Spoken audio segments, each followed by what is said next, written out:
But not with Las Cañas, who is the author of that document. As and answered po, Your Honor.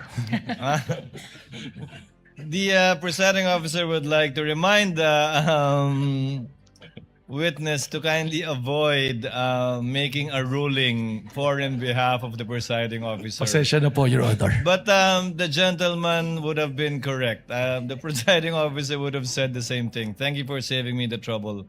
But try to avoid that, Director Matibag. Sorry po, Your Honor. Ginamit na namin na isa sa basehan po doon sa pattern of violence pagkatapos po namin idaan sa proseso po. So pinaniwalaan nyo na, pinanghawakan nyo na, kumbaga. Sa ngayon po, tama po, Your Honor. Okay. And pinapaniwalaan yun without issuing a subpoena to Las Cañas and clarifying the matter with him.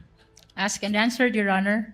It's a different question, Your Honor. We're already at this Witness point. witness may answer. Pakiulit po. So, you mentioned na pinapaniwalaan nyo na siya ngayon as clarified by the chair.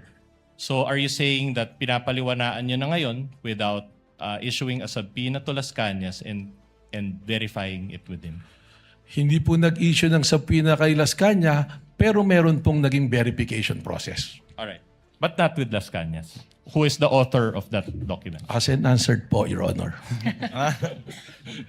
The presiding officer would like to remind the witness to kindly avoid making a ruling for and behalf of the presiding officer. Pasensya na po, Your Honor. But the gentleman would have been correct. The presiding officer would have said the same thing. Thank you for saving me the trouble. But try to avoid that, Director Matibag. Sorry po, Your Honor. Alright.